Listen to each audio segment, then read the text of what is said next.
Megastar Sharon Cuneta, may kutob na matuloy nga ngayong 2024 ang pagpapakasal ni Papa P at Christina. Halano kung sakali ngang matutuloy nga ang kutob ng isang megastar Sharon Cuneta na pagkakatuluyan ni Papa P at Christina ay sadya nga namang magiging happy na ang buong daigdig kung matuloy na nga ito sa mas lalong madaling panahon. Kahit ano pa man ang mga negatibong nangyayari ngayon sa relasyon ni Papa P at Christina, ay naniniwala si megastar Sharon Cuneta na kayang bumangon at kayang mapagtagumpayan ang lahat ng mga suliranin, mga pagsubok na sadyang nakapagbibigay negatibong wakas sa relasyon ni Papa P at Christina.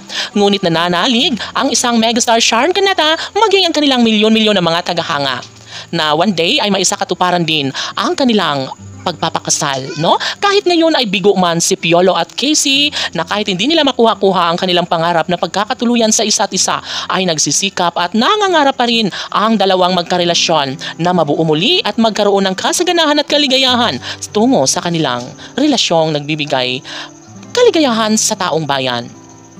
Si megastar Sharon Cuneta ang nagbibigay lakas ng loob para ipagpapatuloy ni Piolo Pascual ang mahalin si Casey Concepcion. At batid dito ay sadyang hindi rin naman ito matatanggap ng mga bashers, no? Kung sakali nga na masilayan ng buong daigdig ang maglakad sa harap ng altar si Papa P at Christina at tuluyang mangako sa harap ng altar na sila lamang ang magmamahalan sa habang buhay.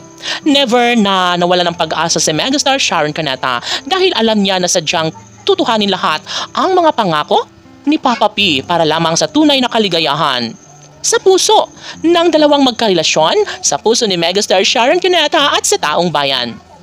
Tanong ng mga netizens, may posibilidad nga ba na magkaroon ng pag-iisang dibdib sa relasyon ni Piolo Pascual at Casey Concepcion? Magiging makatotohanan nga kaya ang hangarin ni megastar Sharon Cuneta na sadyang mabuo rin ang pangarap na pamilya ni Piolo Pascual at Casey Concepcion? Well, atin lamang pakatunghayan at aabangan ang susunod na mga kabanata sa pagmamahalang tunay ni Papa P at Christina. At alam naman natin na sadyang naniniwala ang taong bayan na kayang-kaya na papatunayan at bigyang halaga at maisakatuparan ang pagmamahalang pilit na winawasak ng mga taong ayaw sa kanilang relasyon. At syempre, ipinapaliganap din ni megastar Sharon Cuneta ang katotohanan sa relasyon ni Papa P at Christina na balang araw ay magkaroon din ng kaligayahan sa mga puso ni Papa P at Christina. At isa sa pinakapangarap ni megastar Sharon Cuneta ang noon pa'y kanyang hinangad na magkaroon ng apo ni Papa P at Christina na sana'y magkaroon nga ng katuparan ng lahat. KCPG Fanatics, laban!